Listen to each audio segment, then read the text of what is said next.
Hello everyone, I am Hardik Sheta from Saraswat international academy Vapi.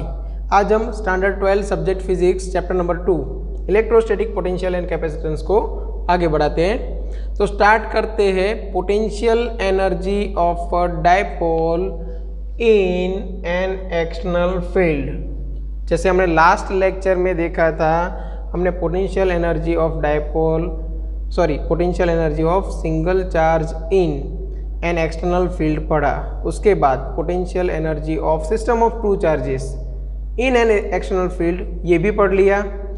अभी start करेंगे हमारा main topic potential energy of a dipole in an external field. चलो uniform field हम यहाँ पे ड्रॉ करते हैं पहले।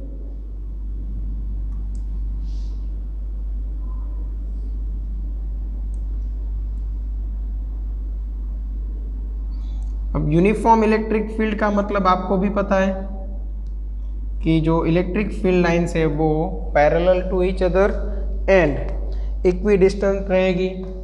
Parallel to each other and equidistant रहेगी। ओके, उस हिसाब से हम यहाँ पे ड्रॉ कर देते हैं।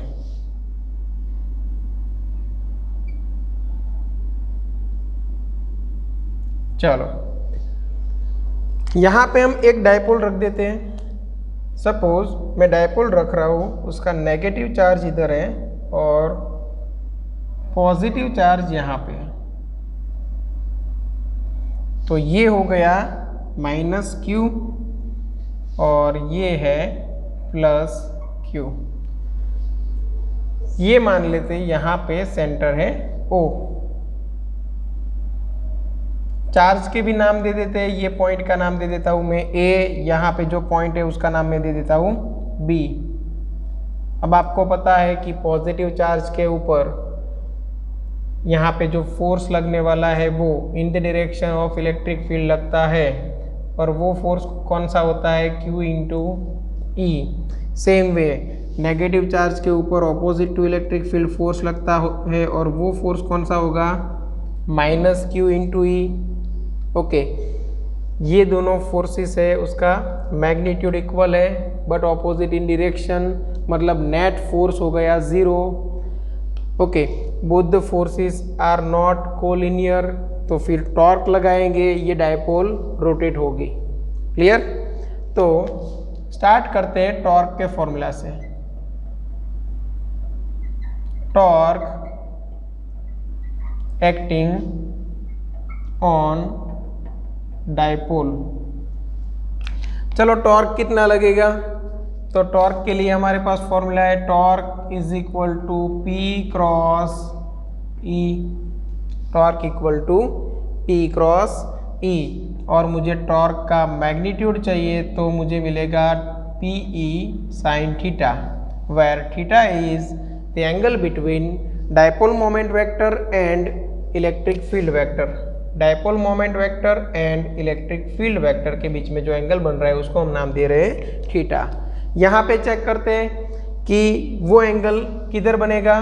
सपोज ये मैं सेंटर ऑफ डायपोल से स्टार्ट करूँ दोनों वेक्टर बताने की, तो from negative to positive charge, from negative to positive charge dipole moment vector रहेगा, और यहाँ पे ये आपको जो दिख रहा है वो इलेक्ट्रिक फील्ड का वेक्टर है, और दोनों के बीच में जो एंगल बन रहा है उसको मैं नाम दे देता हूँ थीटा।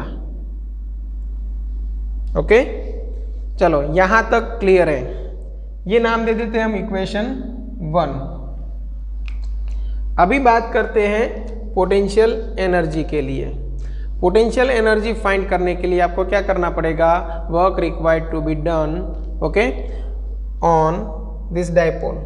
ओके, तो फाइंड करते हैं वर्क डन ऑन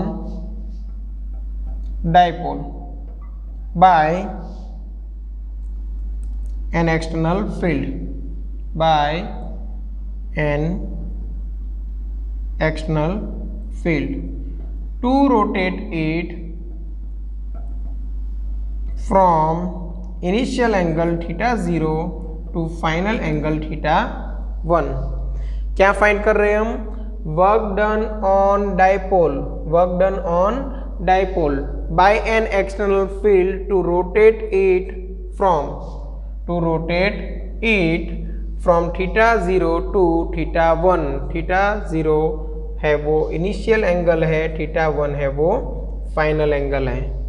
अब work done by variable force हमें पता है इंटीग्रेशन एफ डी एक्स, वैसे ही work done by variable torque हमें पता होना चाहिए, तो वो क्या रहेगा integration tau D theta from initial angle to final angle. Initial angle है हमारा थीटा 0 और फाइनल है थीटा 1। ओके, यहाँ तक क्लियर है? समझो work done by variable torque क्यों लिया, क्योंकि ये डायपोल सपोज इनिशियली ऐसे थी, ठीक है, ये जो आपको दो मार्कर दिख रही है ना, ऐसे डायपोल थी, जैसे जैसे ये रोटेट होती जाएगी वैसे वैसे ये एंगल बढ़ेगा, और ये एंगल बढ़ेगा उस हिसाब से टॉर्क की वैल्यू बढ़ेगी। मतलब यहाँ पे जो टॉर्क है वो कांस्टेंट नहीं है, वेरिएबल टॉर्क है, इसलिए मैंने फोर्स भी वर्क डन का जो फॉर्मूला लिया है वो भी work done by variable torque लिया है। तो छोटे छोटे सैंपल्स डी थीटा के लिए जो अलग अलग टॉर्क्स है उन सब काम क्या कर रहे हैं, इंटीग्रेशन। क्लियर यहाँ तक? चलो टॉर्क का फॉर्मूला फ्रॉम इक्वेशन 1 हम रख देते हैं, क्या था, P E sine theta d theta as it is रख देते हैं from initial angle theta 0 to final angle theta 1। यहाँ पे P मतलब dipole moment Q into 2a constant है। इलेक्ट्रिक फील्ड यहाँ पे हमने लिया है यूनिफॉर्म, मतलब उसका मैग्नीट्यूड भी कांस्टेंट है। साइन थीटा एंगल चेंज हो रहा है, मतलब ये वेरिएबल है, तो मैं P को बाहर निकाल लेता हूँ। Hence work done is equal to P into E. Sine theta का इंटीग्रेशन बनेगा minus of cos theta from initial angle to final angle. तो यहाँ पे मैं रख देता हूँ theta 0 to theta 1। Sine theta का इंटीग्रेशन बना minus of cos theta is equal to minus PE. चलो अंदर क्या बनेगा, माइनस, एक बार हमें अपर लिमिट रखनी है, minus cos theta 1 minus minus यहाँ पे प्लस होगा और कॉस थीटा 0। ओके, ये मिल गया मुझे वर्क डन। ओके, अभी आगे बढ़ेंगे, बट ये आप पहले स्क्रीनशॉट लेके कॉपी कर सकते हो। क्लियर यहाँ तक? ओके, तो लास्ट हमारा इक्वेशन बना था वो क्या था, work done is equal to P into E. यहाँ पे बना था माइनस ऑफ कॉस थीटा 1 और यहाँ पे बना था प्लस कॉस थीटा 0। अब ये वर्क डन है वो बनेगी पोटेंशियल एनर्जी, और हमें पता है कि पोटेंशियल एनर्जी के लिए मेन इंपॉर्टेंट थिंग क्या है, potential energy difference. Potential energy का यहाँ पे कोई इम्पोर्टेंस नहीं है, इम्पोर्टेंस है तो किसका, पोटेंशियल एनर्जी डिफरेंस का। तो डिफरेंस लेने के लिए आप इनिशियल पोटेंशियल एनर्जी 0 कहीं पे भी सिलेक्ट कर सकते हो। क्लियर? बाकी सभी पोजीशन की पोटेंशियल एनर्जी उस हिसाब से वेरी होगी। तो यहाँ पे नेचुरल सिलेक्शन हमारा बनेगा, थीटा 0 को मैं ले लूँ π/2, तो इनिशियल पोटेंशियल एनर्जी मेरी बन जाएगी 0। अब ये π/2 ही क्यों लिया वो हम डिस्कस करेंगे बाद में, ठीक है, पहले फॉर्मूला डिराइव कर लेते हैं। तो यहाँ पे for theta 0 is equal to π/2, ये नेचुरल सिलेक्शन है, इजी सिलेक्शन है और ये कन्वीनियंट है, क्यों वो हम बाद में डिस्कस करने वाले हैं, अभी इतना मान के चलो। तो वर्क डन जो है वो बन जाएगी पोटेंशियल एनर्जी। वर्क डन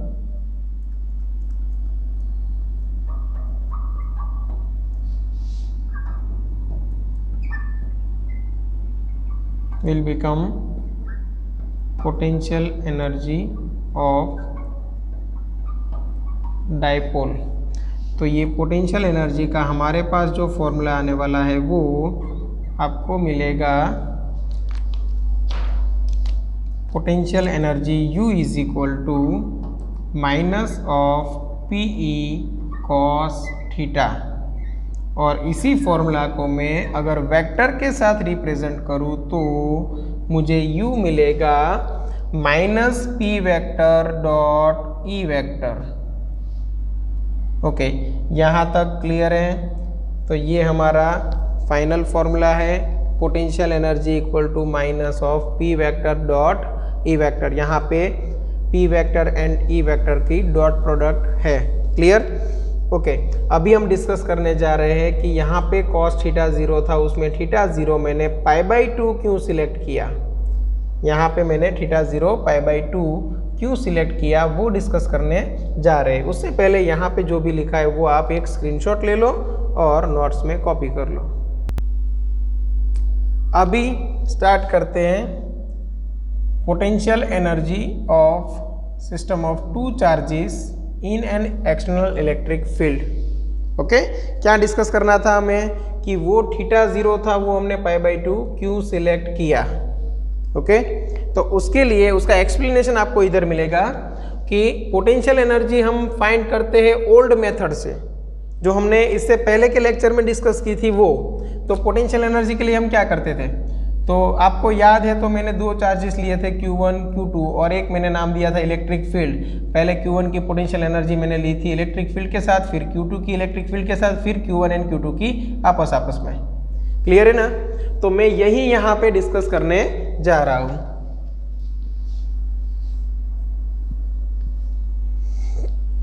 समझो यहाँ पे, तो potential energy of system of two charges in an external electric field is given by Q1 into V at R1 position, आपको याद होगा, plus Q2 into V at R2 position, plus दोनों charge की आपस में मतलब K Q1 Q2 upon R12। चलो यहाँ तक क्लियर है? ओके, Q1 में सपोज ये पॉजिटिव चार्ज को नाम दे दूं, Q1 में नाम दे देता हूँ पॉजिटिव चार्ज को, तो यहाँ पे क्या रहेगा Q into V at R1 रखते हैं। ये माइनस Q, Q2 है वो क्या है माइनस Q, तो minus Q into V at R2। Okay, फिर यहाँ पे plus K Q1 into Q2, मतलब मैं Q इंटू माइनस Q करने वाला हूँ, तो यहाँ पे बनेगा वो minus K Q into Q, मतलब ये Q square divide by R12। चलो यहाँ तक क्लियर है? अभी फिर आगे बढ़ते हैं, तो ये बन गया Q into V at R1, Q common निकाल लेते हैं, V at R1 minus V at R2 minus K Q square divide by R12। अब ये क्या हो गया, तो ये है potential difference between this two points into ये चार्ज, मतलब ये हो गया work required to be done on charge Q, okay, in bringing it from one position to second position. Clear? तो हम पहले इसमें से ये पार्ट अलग से डिराइव कर लेते हैं। कौन सा? ये पोटेंशियल डिफरेंस वाला। चलो, पोटेंशियल डिफरेंस हम अलग से निकाल लेंगे। इससे फ़ायदा क्या होगा कि ये जो वैल्यू है पोटेंशियल डिफरेंस की वो हम यहाँ पे रखने वाले हैं। चलो, यहाँ पे मैं इक्वेशन का नाम दे देता हूँ इक्वेशन नंबर 2। इक्वेशन का नाम दे देते हैं इक्वेशन नंबर 2। ओके, चलो, तो ये इक्वेशन 2 है, आपको मान के चलना है। अभी आगे बढ़ते हैं, क्या निकालते हैं? Potential difference V at R1 position minus V at R2 position. चलो, पोटेंशियल डिफरेंस का मतलब क्या रहेगा बिटवीन टू पॉइंट, तो work required to be done on unit positive charge to bring it from one position to second position. Okay, उसको move करके लेके जाना है एक पोजीशन से दूसरी पोजीशन पे। अब समझो, यूनिट पॉजिटिव चार्ज है, मैं यहाँ पे कहीं पे भी रखूँ, उसके ऊपर फोर्स कौन से डायरेक्शन में लगने वाला है? ये डायरेक्शन में। डिस्प्लेसमेंट कहाँ पे होगा, तो ये हो गया फाइनल माइनस इनिशियल, मतलब इनिशियल क्या हो गया R2, मतलब यहां से मुझे लेके जाना है ऊपर की ओर, तो यहां से यहां तक ये डिस्प्लेसमेंट है, यहां से यहां तक, मतलब ये 2a, ये क्या है डिस्प्लेसमेंट, ये क्या है फोर्स। ओके, और चार्ज की वैल्यू क्या रखनी है हमें, +1 कूलम। क्लियर, चार्ज की वैल्यू +1 कूलम, तो कोई टेंशन नहीं, वो मल्टीप्लाई में वो दिखाने की जरूरत नहीं है मल्टीप्लिकेशन में। ओके, अब यहाँ पे फोर्स, यहाँ पे डिस्प्लेसमेंट। अब वर्क डन का एक्चुअल फॉर्मूला क्या है, तो work done is equal to, आप दो वे में लिख सकते हो। एक लिख सकते हो force into displacement in the direction of force, force into displacement in the direction of force. दूसरा लिख सकते हो displacement into force in the direction of displacement, मतलब दोनों के एक ही डायरेक्शन के आपको कंपोनेंट्स लेने हैं। तो मैं यहाँ पे लिख देता हूँ force into displacement in the direction of force. चलो डिस्प्लेसमेंट कितना रहेगा, यहाँ से इतना,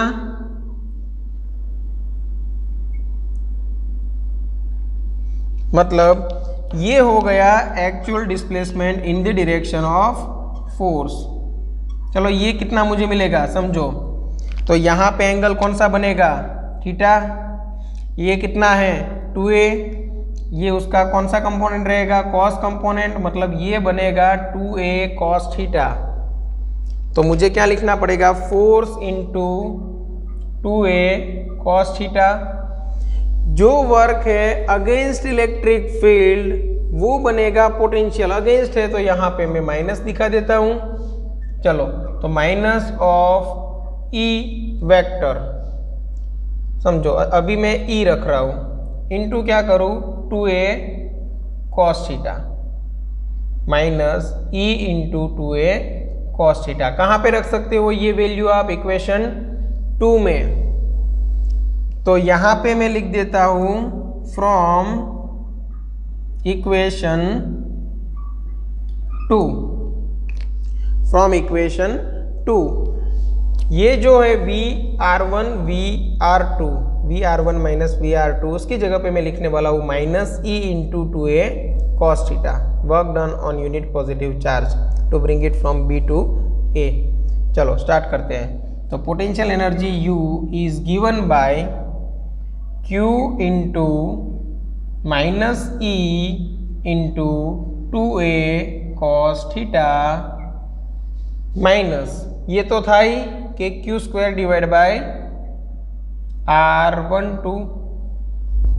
चलो यहां तक क्लियर होगा। अब यहां पे ध्यान से देखो, हमारे पास है Q और यहां पे है 2a। Q इंटू 2a क्या बनेगा, Q इंटू 2a बनेगा dipole moment. Okay, dipole moment को किससे डिनोट करते हो आप, P से। तो ये क्या बन गया minus PE cos theta. Clear, ये बन गया माइनस PE कॉस थीटा। पहले आप इतना स्क्रीनशॉट लेके रखो, नोट्स में कॉपी कर दो, उसके बाद हम आगे बढ़ते हैं। ओके, तो अभी यहाँ पे जो इक्वेशन है उसको मैं फिर से लिख रहा हूँ और Q इंटू 2a की जगह पे मैं लिख देता हूँ P। तो ये बन गया minus of PE cos theta और minus KQ² divide by R12। अभी देखो ये बन गया माइनस P डॉट E और minus KQ² divide by R12। चलो ये हो गई total potential energy of this system with respect to infinity. Clear, with respect to infinity. Okay, तो ये हमारा आंसर है। अब इसमें चेक करते हैं कि हम क्या क्या वेरिएशन ला सकते हैं। समझना कि मैं अगर दो पॉइंट के बीच में पोटेंशियल एनर्जी डिफरेंस लेना चाहता हूँ, क्योंकि लास्ट में तो वही इम्पोर्टेंट है, तो पोटेंशियल एनर्जी डिफरेंस के लिए सपोज मेरे पास दो पॉइंट है, एक A है एक B है। क्लियर, एक पॉइंट है हमारा A, एक पॉइंट है B। ए के पास पोटेंशियल एनर्जी है सपोज 100 जूल और बी की मैं पोटेंशियल एनर्जी ले रहा हूँ 180 जूल। क्लियर? तो यहाँ पे पोटेंशियल एनर्जी डिफरेंस क्या रहेगा, UB माइनस UA क्या रहेगा डिफरेंस। तो यहाँ पे डिफरेंस में लिख रहा हूँ delta U is equal to 80 joule. अब मैं क्या करता हूँ, 100 में मैं 20 ऐड कर देता हूँ, तो ये क्या हुआ 120 जूल। तो मुझे यहाँ पे भी 180 प्लस 20 करना पड़ेगा। अभी समझो ये जो 20 मैंने ऐड किया है वो कांस्टेंट है। अब डिफरेंस में देखो तो यहाँ पे करोगे आप 200 माइनस 120 दैट इज 80।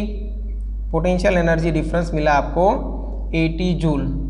मतलब क्या कि जब आप एनर्जी डिफरेंस की बात करते हो तब कांस्टेंट है वो इफेक्ट नहीं करेंगे आंसर को। पोटेंशियल एनर्जी डिफरेंस जब आप कैलकुलेट करते हो तब कांस्टेंट है वो सब्ट्रैक्शन में कैंसल आउट होते हैं। उसी तरह यहाँ पे जो टर्म है KQ square upon R12, KQ square upon R12, वो आप इस डायपोल को, ये डायपोल जो है ऐसे उसको किसी भी पोजीशन पे रोटेट कराओ, दोनों चार्ज का मैग्नीट्यूड सेम है, दोनों चार्ज के बीच में जो डिस्टेंस है R12 वो भी कांस्टेंट है। R12 मतलब ये 2a। क्लियर? तो डायपोल को मैं कैसे भी रोटेट कराऊं, कुछ भी करूं, ओके, ये जो KQ स्क्वायर अपॉन R12 है वो कांस्टेंट है।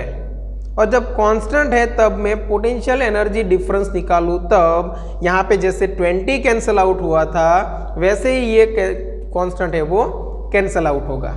क्लियर? डायपोल को मैं कैसे भी रोटेट कराऊं, KQ square upon R12 constant है तो पोटेंशियल एनर्जी डिफरेंस में वो कैंसल होने वाला है। और जब कैंसल होने वाला है तो उसको मैं पहले से 0 ले लूँ। जैसे यहाँ पे वो 20 की जगह पे 0 था, यहाँ पे 20 की जगह पे 0 था तो चलेगा। मतलब KQ स्क्वायर अपॉन R12 को मैं 0 ले सकता हूँ। अब मैं 0 ले लूँ, चलो मैं KQ स्क्वायर अपॉन R12 को 0 ले लूँ तो क्या होगा, आपको सिर्फ लिखना क्या है, here KQ square upon R12 term is a constant value and there is no need of constant value in potential energy difference. तो हियर लिख सकते हो आप KQ square upon R12 is a constant term, okay, या फिर constant value. अब ये KQ square upon R12 constant हो गया तो आप लिख सकते हो we can take it as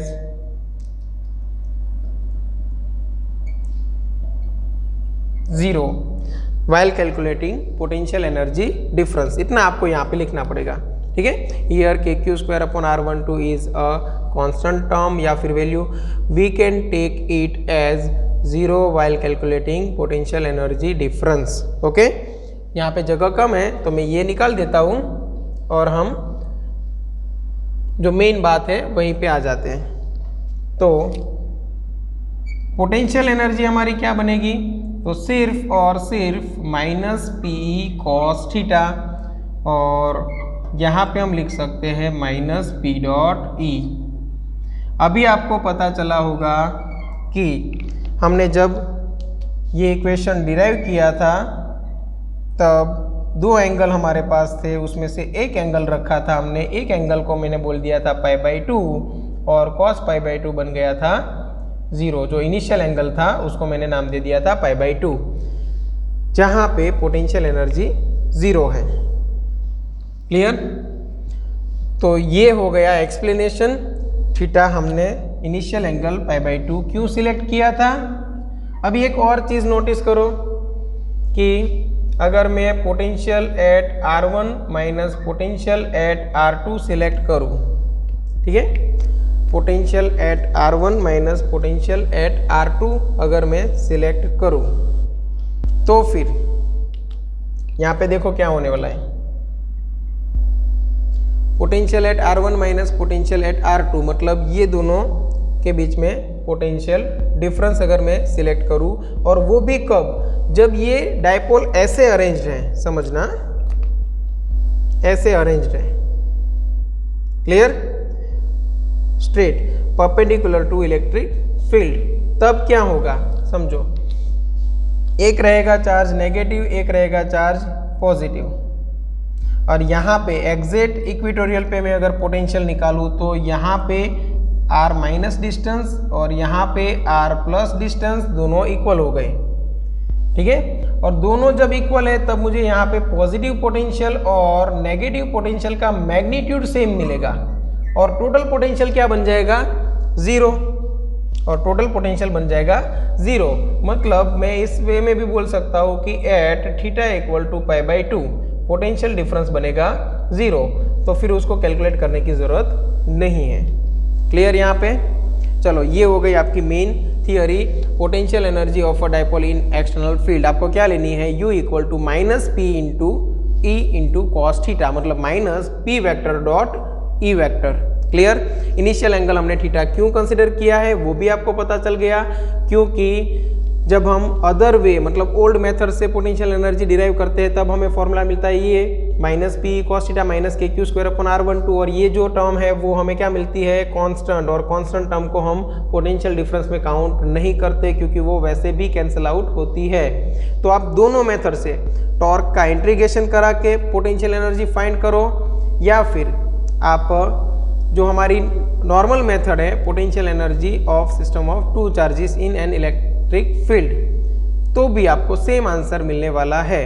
potential energy के लिए नहीं मिलेगा तब भी पोटेंशियल एनर्जी डिफरेंस के लिए सेम आंसर ऑलवेज मिलेगा। क्लियर? तो ये फॉर्मूला याद रखना है आपको, U equal to minus P vector dot E vector. Okay, thank you.